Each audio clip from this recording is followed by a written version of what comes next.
ये कहानी है 5 लोगों की जिन्हें एक ऐसे कमरे में बंद कर दिया जाता है जहाँ पर पजल और पहेलियों को सोल्व करके इन्हें कुछ टास्क पूरे करने होते हैं। इन्हें पूरा करने से ही ये यहाँ से निकल सकते हैं। यहाँ उनके साथ बहुत कुछ अजीबोगरीब होता है और इन्हें यहाँ पर किन किन मुश्किलात का सामना करना पड़ता है और क्या वो यहाँ से निकल पाएंगे कि नहीं, ये जानेंगे हम आज की इस कहानी में। तो फिल्म की शुरुआत में हम एक आदमी को देखते हैं जो अपनी गाड़ी में बैठा अपनी बेटी के साथ वीकेंड यानी हफ्ता खत्म होने पर छुट्टियां मनाने के लिए जा रहा था। उसकी बेटी का नाम किरण था जो किसी वजह से अपने डैड के साथ नाराज थी, जिस वजह से वो अपने डैड के साथ आकर खुश नहीं थी। अपनी बेटी का मूड ठीक करने के लिए वो बार बार उससे बात करता है ताकि वो बोर ना हो और उसका वीकेंड अच्छा गुजर जाए। फिर सफर के दौरान ही उनकी गाड़ी खराब हो जाती है तो वो टाउन में बने गैराज में जाते हैं और वहाँ मैकेनिक को अपनी गाड़ी दे देते हैं। क्योंकि इनको भूख भी लगी थी तो वहाँ ही बने होटल में ये बैठकर खाना खाने लगते हैं। कैरन के डैड ये कहते हैं कि हमें गाड़ी रात तक मिल जाएगी, इसलिए हम इंजॉयमेंट के लिए यहाँ कोई चीज ढूंढ लेते हैं ताकि वीकेंड अच्छा गुजरे। तो वो यहाँ पर पढ़े अखबार को पढ़ने लगते हैं ताकि इसके जरिए यहाँ पर इन्हें यहाँ की कोई खास चीज मिले जहाँ पर ये जाके अपना अच्छा टाइम गुजार सकें। अभी उसके डैड उसे एस्केप रूम के बारे में बताते हैं जो कि कमरा होता है जहाँ पर कुछ लोगों को भेजकर उनके साथ गेम खेली जाती है। तो वहाँ कुछ टास्क दिए जाते हैं जिन्हें पूरा करके ही वो यहाँ से बाहर निकल सकते हैं। इनमें कुछ पजल यानी पहेलियां भी शामिल होती हैं। अब एस्केप रूम का सुनकर कैरन फौरन बोली, डैड ये ठीक है, मेरे कुछ दोस्तों ने भी ये गेम खेली थी और उन्हें बहुत मजा आया था। अभी वहाँ जाकर एस्केप रूम में गेम खेलेंगे, जिस पर उसके डैड वेटर्स को बुलाते हैं और उससे एस्केप रूम के बारे में पूछने लगते हैं। वो कहती है कि ना बाबा, ना वहाँ ना जाना, वहाँ जो भी जाता है मुड़ के वापस नहीं आता। ये सुनकर दोनों बाप बेटी को बढ़ा जाते हैं। अगले पल ही वो वेटर हंस पड़ती है और कहती है कि जाओ वहाँ जाके एंजॉय करो, बहुत मजा आएगा। उसके बाद कैरन वॉशरूम में गई क्योंकि उसके कपड़ों पर कुछ लग गया था और उसके डैड गाड़ी मंगवा रहे थे। तभी अचानक उसके वॉशरूम की लाइट जलने बुझने लग जाती है और साथ ही उसे अपने पीछे बने वॉशरूम से आवाज भी आने लगती है। भी दरवाजा खोलने की कोशिश कर रहा था। ये देखकर कैरन घबरा जाती है और वो वॉशरूम के दरवाजे को खोलने लगती है। तभी साथ वाले वॉशरूम से वेटर्स निकलकर बाहर आती है और साथ ही कैरन के डैड उसे आवाज लगा लेते हैं। वो लोग रेंट की गाड़ी लेकर उस जगह पर पहुंचते हैं जहां पर एस्केप रूम था। जहां गेम खेलने वाले थे वो बिल्कुल ही सुनसान जगह पर थी और वो बिल्डिंग भी बहुत पुरानी लग रही थी। वो अंदर जाते हैं और कैरन के डैड वहां पर आवाज लगाते हैं कि कोई है। तभी वहां पे एक लड़की आ जाती है। इन्हें कहती है कि वेलकम, मैं इस गेम की होस्ट हूँ, और ये कहकर वो इन्हें एक कमरे में ले जाती है। उनके अलावा 3 और लोग बैठे हुए थे जो भी इस एस्केप रूम गेम में हिस्सा लेने आए थे। जैसे एक लड़की अपने बारे में बताने लगती है कि मेरा नाम मलीना है और यहाँ मैं अपने हस्बैंड के साथ आई हूँ, लेकिन वो यहाँ पे नहीं आना चाहते थे, मैं उन्हें जबरदस्ती लेकर आई हूँ। एक और लड़का भी बैठा होता है जो कि डॉक्टर था। तभी वहाँ पर गेम की होस्ट एक अजीब किस्म की चाय लेकर आ जाती है। से तेज धुआं निकल रहा था। कैरन के डैड को इस चाय में कुछ अजीब लगता है और वो उसे पीने से पहले सोचते हैं। कैरन को भी नहीं पीने देते। जब बाकी लोग पी लेते हैं तो वो भी इस चाय को पी लेते हैं। गेम की होस्ट उन्हें एग्रीमेंट यानी समझौते के पेपर देती है और कहती है कि इन पर साइन कर दें। लिखा था कि ये लोग यहाँ अपनी मर्जी से आए हैं और अगर यहाँ पे कोई भी हादसा पेश आ जाता है तो ये लोग उसकी जिम्मेदारी खुद उठाएंगे। सबसे मोबाइल ले लेती है क्योंकि गेम का असूल यही होता है कि कोई भी इस गेम में रहकर बाहर किसी से बात नहीं करेगा, भी के कोई इस जगह की वीडियो ना बना ले। यहाँ प्रोजेक्टर के जरिए उन्हें एक इन्वेंटर जो तजर्बे करके अलग अलग चीजें बनाया करता था उसकी वीडियो दिखाती है। बताती है कि इसी इन्वेंटर ने ये अजीबोगरीब घर बनाया है, जिसके बाद इस घर में अजीबोगरीब हादसे होना शुरू हो गए थे। क्या था और ये क्यों हो रहा था, इस बात का पता लगाने के लिए यहाँ पर 5 लोग गए। वो यहाँ फंस गए और ऐसे लापता हुए कि फिर उनका कुछ अता पता नहीं चल सका। लोगों के साथ ये गेम ऐसे खेली जाएगी कि आप लोगों को एक कमरे का लॉक खोल के दूसरे कमरे में जाना होगा, वहाँ से निकल कर अगले कमरे में, और याद रखिएगा कि उस कमरे की चाबी उसी कमरे में छुपी होगी। कुछ पजल सॉल्व करके ये चाबी मिलेगी। आपके पास ये सब करने के लिए 1 घंटे का टाइम होगा। अगर आपको ये लगे कि आपका दिमाग खराब हो रहा है और आप पागल हो रहे हैं तो आपने बस वेकअप बोलना है और वहाँ से आपको निकाल दिया जाएगा। कहने के बाद वहाँ की लाइट्स ऑफ हो जाती हैं और मेलेनी अपने पास पड़ी लाइट को ऑन करती है तो वहाँ से वो होस्ट तब तक जा चुकी होती है। इस कमरे के सारे दरवाजे अपने आप बंद हो जाते हैं। फौरन उठकर यहाँ पे वो क्लू ढूंढने लगते हैं जिससे उन्हें वो चाबी मिल सके और वो इस कमरे से बाहर निकल सकें। ऐसे इशारे जो चाबी ढूंढने में इनकी मदद करेंगे। कहते हैं कि यहाँ पर बहुत सारी अजीबोगरीब पुरानी कीमती चीजें पड़ी हुई हैं। के हस्बैंड को ये जगह बहुत अजीब लगती है। वो कहता है कि हम किस मुसीबत में फंस गए हैं, पता नहीं यहाँ से कब जान छूटेगी हमारी। वो मेलेनी कहती है कि 1 घंटे की तो बात है, ये सब ना सोचो और क्लू ढूंढने में अपना दिमाग लगाओ। कैरन को एक टेप मिलती है। जब डॉक्टर उसे चलाता है तो उसमें एक गाना चलने लगता है जिसमें अलग अलग जानवरों के नाम थे। जानवरों वाला गाना सुनकर ये लोग वहाँ की तलाशी लेने लगते हैं। तो इन्हें अलग अलग जानवरों का मांस मिलता है, जिन्हें कैरन अलग अलग जगह पर एक तरतीब के मुताबिक रख देती है। अब तरतीब में रखते ही वहाँ पर एक खिड़की खुल जाती है जिसमें एक तिजोरी पड़ी होती है। इस पर नंबर वाला लॉक लगा होता है, यानी तिजोरी का ताला खोलने के लिए इन्हें अब कमरे में से नंबर तलाश करने थे। इसके बाद मेलिनी का हस्बैंड एक सांप वाला मास्क उतार कर अपने चेहरे पर लगा लेता है, और जब उसने अपने हाथ पर देखा तो उसके हाथ के अंदर छोटे छोटे सांप हिल रहे थे, और उसके पास एक औरत की परछाई भी खड़ी थी, जो देखकर वो डर जाता है और मास्क उतार देता है। उसके बाद वो कहता है कि लगता है उस चाय में कुछ मिला हुआ था, जिसके बाद मुझे ये चीजें नजर आ रही हैं। इसके बाद वो डॉक्टर से कहता है कि इतना मत सोचो, ये जगह ही ऐसी है, इस वजह से तुम्हें वो अजीबोगरीब चीजें नजर आ रही हैं। ये कहकर वो यहाँ पर एक लैंप को उठाता है और उसकी लाइट को ऑन करता है। लाइट के ऑन होते ही उन्हें मास्क पर लिखे हुए नंबर नजर आने लगते हैं, जो लाइट जलने से चमकने लगे थे, और अब ये उन नंबरों को तिजोरी में लगा देते हैं, जिससे वो तिजोरी फौरन खुल जाती है, और अंदर से उन्हें एक चाबी मिलती है। वो चाबी लेकर जैसे ही लोग खोलते हैं तो वो एक दूसरे कमरे में चले जाते हैं। अब जैसे ही वो इस कमरे में आए तो इस कमरे का दरवाजा अपने आप ही बंद हो जाता है। अब इनके पास 50 मिनट रह गए थे, जो वहाँ पर लगे एक टाइमर से पता चलता है। इस कमरे में बहुत सारी घड़ियां पड़ी हुई थी और अजीबोगरीब मशीन जैसी चीजें भी थी। अब मेलिनी नीचे पड़े फोन को उठाती है और जब उसमें बात करने लगती है तो उसमें उसे अपनी ही आवाज सुनाई देती है। इसके बाद वो सबको बताने लगती है कि इसमें मेरी आवाज आ रही है। तो वो फोन को अपने कान के साथ लगाकर उसमें बात करने लगती है। तो वो वाली मेलिनी जो फोन के दूसरी साइड में होती है, वो इससे कहती है कि तुम मेरे हस्बैंड से मेरी बात करवाओ। अब पहले तो वो बात करने से इनकार कर देता है, लेकिन फिर जब सबके कहने पर वो फोन पर बात करता है तो वो मेलिनी उसे कहती है कि तुम यहाँ से भाग जाओ, तुम्हें यहाँ से भागना होगा, नहीं तो तुम मारे जा सकते हो।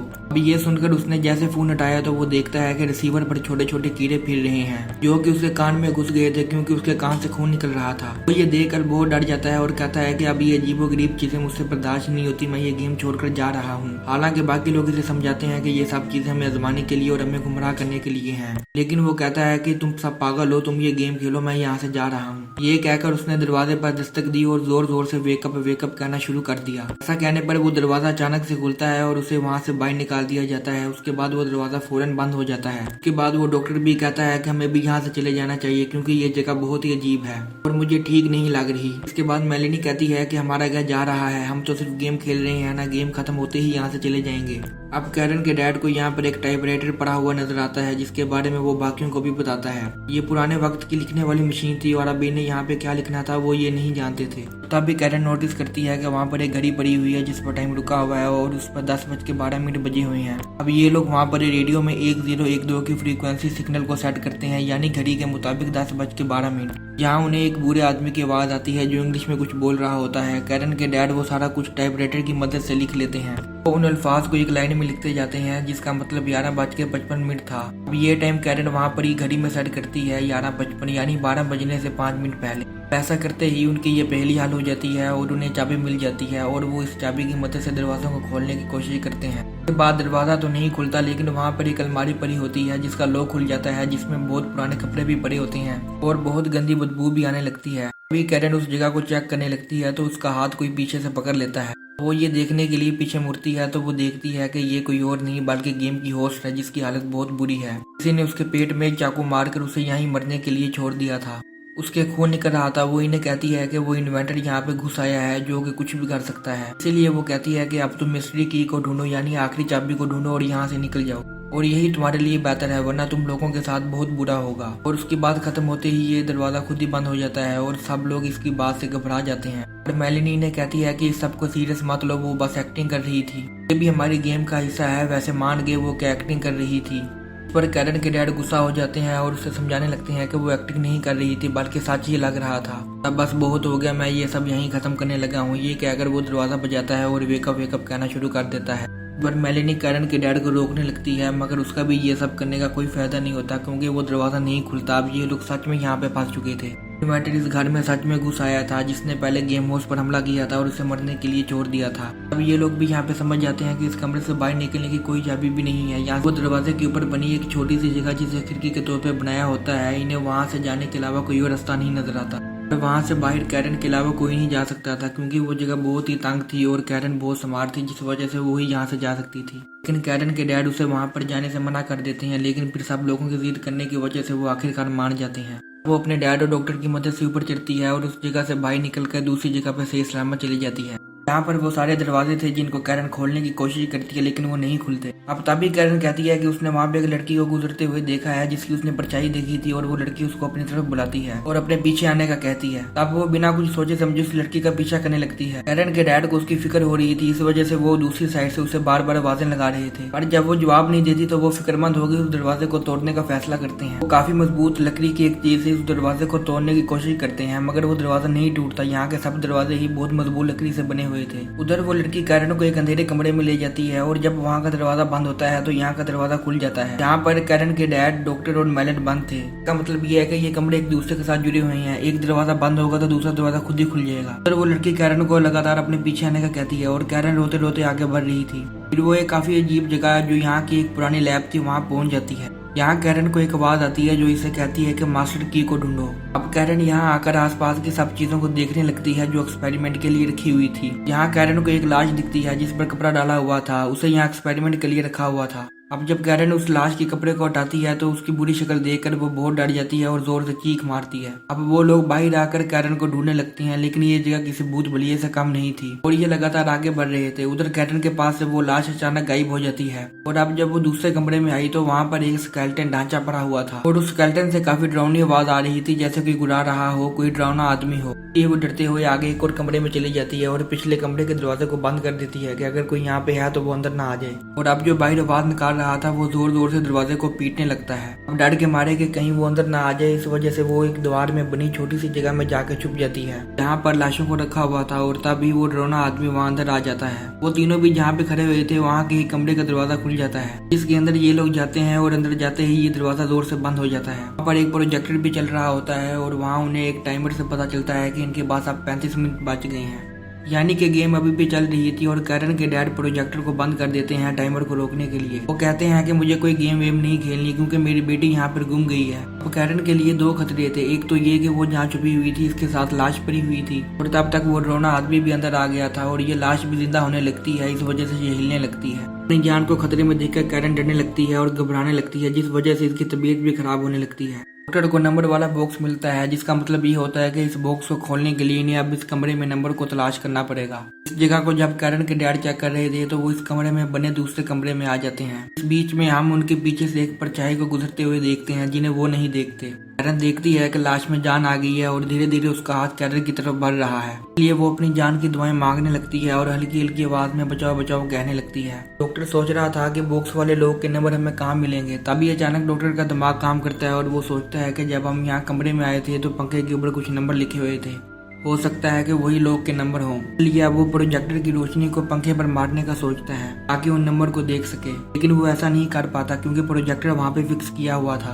तो वहाँ से हटाया नहीं जा सकता था। तभी वो वहाँ पर एक शीशे को देखते हैं। उन्हें एक आइडिया आता है कि प्रोजेक्टर की रोशनी को शीशे पर मारकर उसे पंखे पे दे मारते हैं। आखिरकार इन्हें नंबर पता चल जाते हैं और वो उसे बॉक्स के लॉक पे लगाकर लॉक खोल लेते हैं। ये अगले कमरे की थी जिसको खोलकर कैरन के डैड और डॉक्टर फिलहाल बाहर आ जाते हैं, लेकिन मेलिनी बाहर नहीं जाती क्योंकि उसने प्रोजेक्टर में एक बहुत ही अजीब चीज नोटिस कर ली थी। उसने ये देखा कि प्रोजेक्टर में उसकी वीडियो चल रही है जिसमें मैं बार बार घूम फिर कर इसी प्रोजेक्टर वाले कमरे में आती जा रही हूँ। वो ये देखकर हैरान तो हुई कि ये क्या हो रहा है, लेकिन उसने इसे ग्लिच या कोई गड़बड़ी समझकर नजरअंदाज कर दिया। लेकिन हम नोटिस कर लेते हैं कि वो दरअसल एक टाइम लूप में फंसी होती है, बार बार एक ही चीज हो रही थी, तभी तो वो वहाँ पे आ रही थी। कैरन के डैड और डॉक्टर बाहर आ गए अगले कमरे में जाने के लिए, तभी उनके पीछे मेलिनी भी वहाँ से जाने लगी, लेकिन वो यहाँ से निकल ही नहीं पाती। उसने कई बार दरवाजे से जाने की कोशिश की पर वो वीडियो की तरह घूम फिर कर वापस यहीं आ रही थी और ऐसा कई बार हो रहा था। ऐसा लग रहा था कि जैसे इस कमरे में फंस के रह गई है। अब जैसा उसने वीडियो में देखा था वैसा होने का मतलब कि इसने अपना फ्यूचर देख लिया है, यानी आने वाला वक्त जो बाद में उसके साथ अब हो रहा है। लेकिन ऐसा क्यों हुआ, इसका जवाब हमें आगे मिलेगा। कैरन के डैड डॉक्टर से लड़ने लगे, उस पर काफी गुस्सा करते हैं और कहते हैं कि इस सब में मुझे तो तुम्हारा हाथ लग रहा है, वो लोग क्यों कर रहे हो ऐसा। ये देखकर डॉक्टर को भी गुस्सा आ जाता है और वो खुद को छुड़वा कर कहता है कि पागल हो गई हो, मैं ऐसा क्यों करूंगा, मेरा दिमाग सच में खराब हो गया है, तो दूर रहो मुझसे। में बसी मेलिनी को अपने हस्बैंड की लाश दिखती है, यानी कि जब उसके हस्बैंड को कमरे से निकाल दिया गया था तो वो यहाँ से गया ही नहीं था बल्कि उसे मार दिया गया था। तो अब उसकी लाश देखकर मेलिनी काफी घबरा जाती है। लाश का हाथ कैरन के काफी करीब आ गया था अब इससे पहले कि वो इसे पकड़ता, खुशकिस्मती से इस कमरे में डॉक्टर आ जाता है और ऐन वक्त पर वो उस जगह का दरवाजा खोलकर किरण को बाहर निकाल लेता है। उसके निकलते ही इस कमरे का दरवाजा भी बंद हो गया। किरण डॉक्टर से पूछती है कि मेरे डैड कहाँ हैं। डॉक्टर कहता है कि मुझे नहीं पता। किरण डॉक्टर से कहती है कि गेम हेड ने कहा था कि इन्वेंटर वापस आ गया है, तो हमें मारना चाहता है, तो आप बताएं कौन हो सकता है इन्वेंटर। इस पर शक है आपको? मैं सच बताऊं तो मुझे आप पर ही शक है कि वो इन्वेंटर आप ही हैं और हमारी जान लेना चाहते हैं। बताएं कि ये सच है और ये करने के पीछे क्या मकसद है आपका। अब किरण को डॉक्टर पर इसलिए शक होता है कि उस डरोने आदमी के अलावा कोई नहीं जानता था कि किरण इस कमरे में आई है, जबकि डॉक्टर ने तो डायरेक्ट आकर इसे वहाँ से बाहर निकाल लिया था। मतलब ये जानता था कि किरण वहाँ पे छुपी हुई है और आया भी ये यहाँ पे अकेला, उसके डैड को नहीं लाया। डॉक्टर अपनी सफाई में जवाब देता है कि जैसा तुम सोच रही हो वैसा कुछ नहीं है। मैंने तुम्हारी चीख और मदद की पुकार सुनी थी, इस वजह से मैं यहाँ पे आ गया और दरवाजे भी खुले थे और हमें वैसे भी कोई मारने वाला नहीं है, क्योंकि बस ये एक बेकार सी गेम है और थोड़ी देर में खुद ही खत्म हो जाएगी और हमें यहाँ से बाहर निकाल लिया जाएगा। धूप में फंसी मेलेनी को फोन की घंटी सुनाई देती है। उसने जब फोन उठाया तो वो दूसरी साइड पर अपनी ही आवाज को सुन रही थी। वो बिना सोचे बोल देती है कि मेरे हस्बैंड से मेरी बात कराओ। जब उसकी बात उसके हस्बैंड से हुई तो वो उससे कहती है कि यहाँ से भाग जाओ, तुम्हारे साथ बहुत गलत होगा, तुम मारे जा सकते हो। अब यहाँ पर आप लोगों के जहन में कई सारे सवाल उठ रहे होंगे, ऐसा तो पहले हो चुका है, अब दोबारा क्यों हो रहा है। मैं आपको क्लियर कर देता हूँ कि जैसा कि हम जानते हैं कि यहाँ पे टाइम लूप भी चल रहा है, इसके अंदर अभी सिर्फ मेलेनी फंसी हुई है, इसलिए ये यहाँ पे अपने तीनों वक्तों के रूप यानी पास, गुजरा, प्रेजेंट, मौजूदा और फ्यूचर आने वाले रूप को देख पा रही थी। इसलिए इसे यहाँ कभी अपने पास्ट का और कभी फ्यूचर का वक्त दिखाई दे रहा था। अब जब पहली वाली मेलेनी ने फोन उठाया था, जब वो अपने आप से बात कर रही थी, तो वो दरअसल इस वाली मेलेनी से बात कर रही थी जो लूप में फंसी हुई थी, जो इसके फ्यूचर का रूप था। क्योंकि ये वाली मेलेनी सारे खतरों से दो चार हो गई थी, इसलिए वो अपने हस्बैंड को भाग जाने का कहती है। अब क्योंकि उस वक्त का फ्यूचर आपका प्रेजेंट है, इसलिए मेलेनी यहाँ पे फंसी हुई थी। उसे यहाँ पर किसी के होने का एहसास होता है और कुछ साये भी उसे यहाँ पे परेशान कर रहे थे, इसलिए वो यहाँ पास पर एक सीढ़ी पर चढ़ के भागने की कोशिश करती है, लेकिन तभी सीढ़ी टूट जाती है और मेलेनी नीचे जाके गिरती है। टेबल पर पड़ा एक कटर उसके दिमाग में घुस जाता है, इससे उसका सर खुल गया, वो नीचे गिर गई और इस तरह इसकी दर्दनाक मौत हो जाती है। फिर कैरन और डॉक्टर इस जगह से निकलने की चाबी ढूंढ रहे थे। यहाँ कैरन को टेबल पर पड़े हुए कागज मिलते, जिसमें से एक पर लिखा हुआ था कि ऑब्जेक्ट पेट के अंदर है। यहाँ ऑब्जेक्ट का मतलब खास चीज थी। इसी बीच डॉक्टर को यहाँ से बाहर निकलने का रास्ता मिल जाता है। एक छोटी सी सुरंग थी जिसके ऊपर ताला लगा हुआ था और अब इसकी चाबी वो पूरे कमरे में ढूंढने लगे। डॉक्टर की नजर वहाँ लगे कमोड पर गई, जिससे उसे लगता है कि ये चाबी इसके अंदर ही है। इसलिए वो कहता है कि यहाँ जो भी लोग थे बहुत गंदे थे, इसे और उम्मीद भी क्या लगाई जा सकती है, अभी यहीं छुपी हुई है, जो कहकर वो कमोड में अपना हाथ डाल देता है और तभी उसके हाथ किसी का कटा हुआ हाथ लग गया। डर गया और हाथ को जल्दी से वापस फेंक देता है। कैरन हिम्मत करके अपने हाथ को अंदर डालती है और कटे हुए हाथ को बाहर निकालती है। यहाँ पता चलता है कि ये हाथ तो नकली है। उसने फिर अपना हाथ अंदर डाला और यहाँ पर इसे चाबी मिल जाती है। निकाल कर सुरंग का ताला खोलने लगे और ताला खुलते ही ये लोग अंदर चले जाते हैं, इस उम्मीद के साथ कि यही यहाँ से बैठ जाने का रास्ता है। कैरन थी और पीछे डॉक्टर था, तभी कोई पीछे से डॉक्टर पर आके हमला कर देता है और इसे खींच लेता है और अपने साथ ले जाता है और जान से मार डालता है। क्योंकि डॉक्टर की चीखों की आवाजों को हम सुन पा रहे थे, डॉक्टर को किसने मारा था ये हम देख नहीं पाते। कैरन पहले डरी हुई थी, जल्दी से आगे बढ़ती है। चलते चलते कैरन के डैड उस कमरे में आ जाते हैं जहाँ पर मेलेनी मारी गई थी और वो यहाँ पे मेलेनी के हस्बैंड की लाश को भी लटका हुआ देखते हैं। इतनी देर में सुरंग के रास्ते कैरन भी यहाँ पे आ जाती है। डॉक्टर ने जब एक दूसरे की आवाज सुनी तो फौरन सामने आ गए। ये दोनों बाप बेटे मिलते हैं क्योंकि गुम होने के इतनी देर बाद मिले थे। एक दूसरे से इन्हें पता चलता है कि इन दोनों के अलावा यहाँ पे और कोई भी नहीं बचा।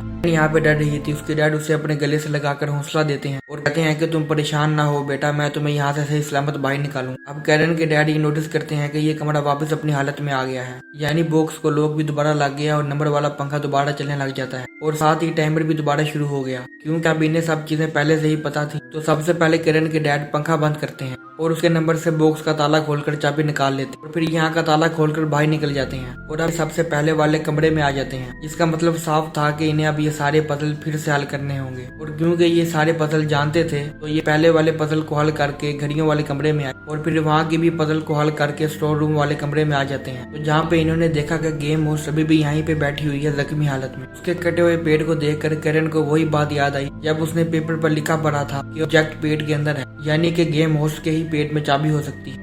को साइड में करके बड़ी ही हिम्मत दिखाते हुए किरण के डैड में हाथ मारते हैं जहाँ पे उन्हें वो चाबी मिल जाती, जिसे लेकर ये जल्दी से यहाँ से भागे क्योंकि टाइम बहुत कम था और इन्हें यहाँ से ताला खोलकर कैसे भी करके यहाँ से निकलना था। इन्हें एक दरवाजा मिल भी जाता है जिसे खोलकर ये होटल के वॉशरूम में आ जाते हैं, यानी जिस होटल में इन्होंने खाना खाया था। किरण डैड को बताती है कि मैं पहले यहाँ आ चुकी हूँ। इतनी देर में इन्हें यहाँ पे किसी के आने का एहसास होता है। ये जल्दी से जाकर वॉशरूम में जाकर छुप जाते हैं। इन्होंने दरवाजे से बाहर झांक कर देखा तो इन्हें पता चलता है कि वहाँ कोई और नहीं बल्कि किरण ही थी।